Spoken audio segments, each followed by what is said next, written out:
Hey everyone, welcome back. Today we're breaking down the latest 2024 election polls where Donald Trump is making significant headway. He's now tied with Kamala Harris in Virginia, dominating key swing states and even leading nationally, according to the latest from the New York Times. Let's dive into the updated electoral map and see where things stand.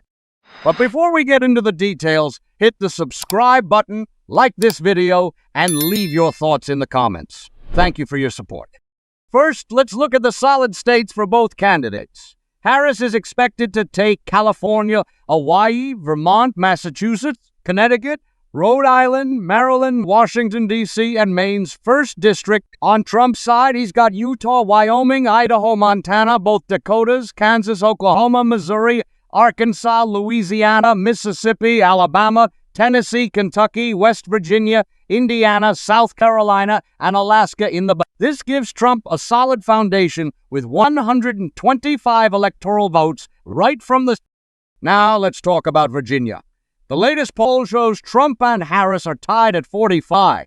A big deal considering Biden won Virginia by over 10 points in 2020. Virginia has now become a major battleground, just as competitive as other key states like Arizona, Nevada, Pennsylvania, and Michigan. Another poll shows Harris with only a slim 2-point lead and with a margin of error. It's far from secure. Virginia is definitely up for grabs, and Harris needs to secure it to stay in the game. This situation feels similar to the 2021 Virginia governor's race, where Republican Glenn Youngkin managed to win, despite his opponent Terry McAuliffe being the favorite for most of the campaign. Trump often gains momentum in the final weeks leading up to elections. So if he flips Virginia, Harris's path to the presidency becomes much more difficult. On top of that, a New York Times poll puts Trump ahead of Harris among 2,400 registered voters, marking the latest in a string of polls showing Trump in the lead.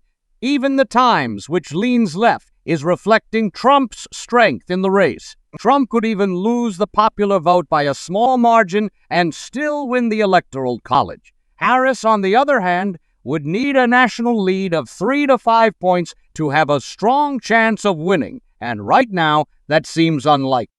Looking at the likely states, where the margin is between 7 and 15 points, Harris is still expected to win Washington, Oregon, Illinois, and Colorado, though not by as large of margins as Biden did in 2020. In New York and New Jersey, recent scandals and declining support for local Democratic leaders make those states less secure. In New York, Governor Kathy Hochul and Mayor Eric Adams are facing low approval ratings. And in New Jersey, Senator Bob Menendez is dealing with bribery charges, so things are a bit shakier than in previous elections. For Trump, states like Iowa and Ohio, which were once considered more competitive, are now firmly in his corner. Trump won both states by significant margins in 2016 and 2020, and it looks like he's set to keep them red in 2024 as well. So the 2024 race is shaping up to be a close one, with Trump making major gains in critical states. Stay tuned as we continue to track how the election plays out.